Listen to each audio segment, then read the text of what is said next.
Jay Toia video? Yeah, we're aware of the video and we're following university protocols on student conduct. Is he still practicing with the team right now? We are aware of the video and we're following university protocols on student conduct. It's a pretty simple question. Is he practicing today? And that's a pretty simple answer. We are aware of the video and we're following university protocols on student conduct. Okay. So we released this statement. Did you personally see the video? Yep. What did you think of it? Again, we are aware of the situation and we are following student protocols. Jerry Azzanaro has not talked to us in 4 years. He's the only offensive or defensive coordinator in the Pac-12 that's either not been available or spoken with the media since the start of training camp. Shouldn't he be available or have some accountability? That's as his choice. So that's shouldn't he his be choice available to on speak what with he us at wants some to point do, about so. what's happening with this defense? Yeah, I think it's his choice. It's the United States of America. I'm not going to force anybody to do anything. So that's his choice that he doesn't want to speak to the media. So you don't think there's a level of accountability? There is a level of accountability. That because he doesn't talk to you doesn't mean there's not a level of accountability. So I think you're convoluting two things. So that's not how I see it. So that may be how you see it. And that's your choice too. Because there is choice in this country. So. What about his performance? How would you assess his performance? I assess everybody's performance. So it's a whole group thing. There's not one person that does one thing. It is an entire group, whether it's offensively, defensively, special teams. There's not one person that just does something. No one else has any input. That's not how things have ever operated. So it's a total group thing there. So it's everybody. And there are games this year where we've played outstanding on defense. So there are some games where we could play better. So, and that's everybody. That's the whole group. So.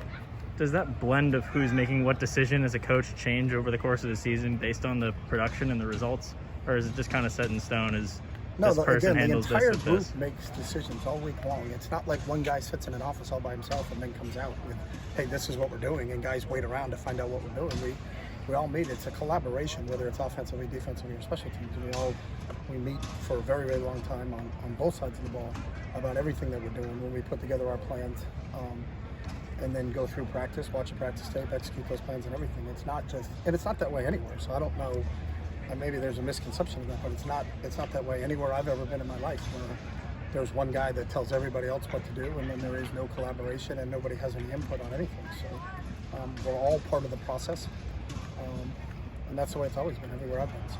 What do you have to do about the run defense? Do you think that this was a one-time? I mean, going into the game, we were ranked first in the Pac-12 and 13th in the country. So I thought going into that Utah game, our defense had played really well from a run standpoint, and then we did not play well from a run standpoint on last Saturday. So we get back out on the practice field today. That's what improvement week's all about. Making corrections from the previous games. And then getting ready to do a little bit of sprinkling of what we're going to do against Colorado. Do you feel that you have to be a bit more aggressive? You didn't have any sacks, one tackle. I know that, but that's what's aggressive? Blitz? We blitzed. So we blitzed a lot actually in that game. So it's not. I think you got to watch the tape and understand what we did. There was a lot of pressure that was called in that game. Did we get home with the pressure? Did we make plays when we had to make pressure? No, we didn't. We understand that. So we'll make the proper corrections. We got to get off the blocks. We got to do a lot of different things, but it's part of the process. But our run defense up until the Utah game had actually been really well. When your defensive coordinator doesn't speak with the media, it leaves the players to speak for what's happening. You gave up 4 touchdowns in 4 drives. Is that to start that game, and you bring in a linebacker and he has to answer for it? Is that fair to the player? I don't think the linebacker has to answer for it, and I think ultimately everything falls on my shoulders, and I'm available all the time. So I don't think our players have to answer for our coaches. The head coach talks at every availability. So they have to answer about what's happening on that's the field. because of the questions that you ask. That's right. They're not answering for that. I'm here. You can ask me the questions, and I answer the questions. So and I'm here for every availability. You're not again. We're all part of it. I'm in charge of everything, Ben. Okay. I'm in charge of the offense. I'm in charge of the defense. I'm in charge of the special teams. I'm in charge of the food. I'm in charge of it all. With regards to the run defense. And giving up as much as you did against Utah. Is it possible they were just that much more physical than you guys were? I don't get into the possibilities. We always just break down the mechanics of, where were we, what gap were we supposed to be in, what was our responsibility on each individual play, and then how we break it down that way. So it's not, I don't look at an overarching, and we're not looking for one word or one sentence that will encapsulate what went wrong with the run defense. We're not looking to write an article. We're looking to how do we make the proper adjustments so that when we play Colorado in 10 days here, that we're in better shape and put ourselves in a better situation. Because out of the 9 teams you guys have played, 6 are actually ranked 75th or worst in the country. in terms of rushing offense, which tends to lead to everybody has stopped them, not just you guys. We play who's on our schedule, so we don't schedule teams based upon how well they rush the ball or how well they don't rush the ball. So. I just meant in terms of looking at the rushing defense performance and being ranked 13th, that could be a little misleading. We don't look at that. I was just pointing that out. So we look at how did we play against Utah. So we don't look at the Utah game and say, hey, we were good in rush defense before that game started, so let's not worry about it. We've got to make the proper corrections from the Utah game. You guys are having an improvement week. What are you working on? It depends on the position, but there's a lot of, I think it's always centered on fundamentals because the game of football is about fundamentals.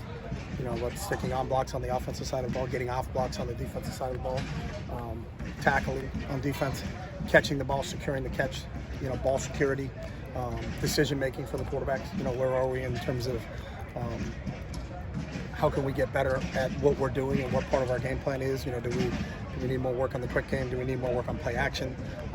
You know, putting it all together in terms of just building.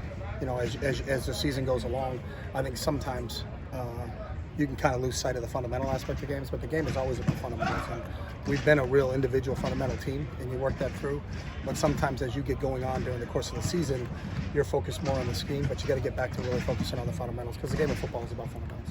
You get a $10,000 bonus if this team wins 6 games. Is 6 wins at a school like UCLA worthy of a bonus? I don't have anything to. I didn't even know that. You signed it. It's your contract. I didn't. Yeah. I wasn't aware of that aspect because I didn't look at that. So I'm not. But now that I'm telling you, what are your thoughts on it? Yeah.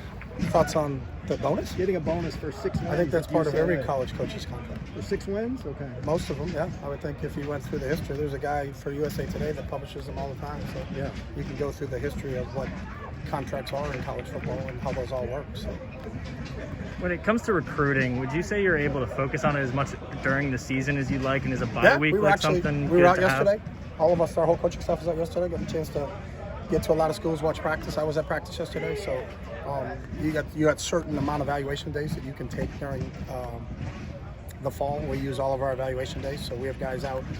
We were fortunate because we had 2 byes, so we had guys out the first bye. We've had guys out. There are guys that came back today that will be back out again tomorrow.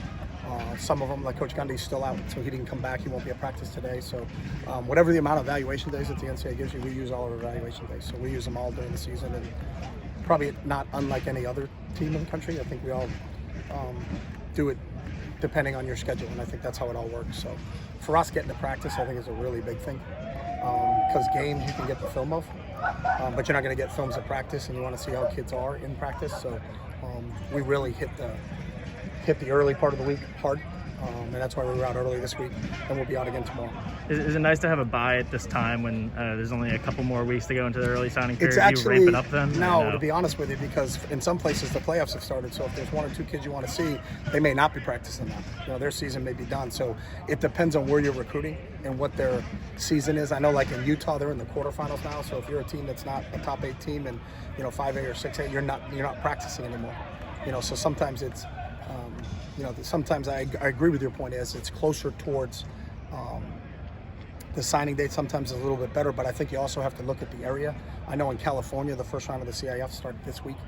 So if there's a team that you were looking at or wanted to go see a player, but his team didn't qualify for the playoffs, then he's not practicing this week. So now when you go to the evaluation at the school, you know, you're not watching the kid do an athletic evaluation. You're picking up a transcript and talking to all the coaches and the teachers and the guidance counselors and whatnot at the school, but you're not getting a chance to see the kid actually run around on the practice field and what that's like. So a lot of it depends on the schedule. I think it was beneficial that we got our guys out and be able to split our days up when we had that first bye because we played the week 0 game. So. What's Dorian's status? Dorian's available. Chase Griffin and Alec Anderson available? Chase Griffin is. Alec Anderson is not. How much the bye comes, I'm assuming, at a good time for Dorian. I think that's fair to say. He's recovering from an injury. I think that's pretty simple math there. You got 2 weeks versus 1. I don't think the 2 weeks matters. So what does that mean? Does that mean he's not playing against That was my answer. I didn't say that. I don't know who's playing against anybody because we'll wait till we get to game day, but I don't think the timing, I think you're off in the timing aspect of things. So. Okay. So, because he'll be full in practice today. So. We're good on that? Thanks, guys.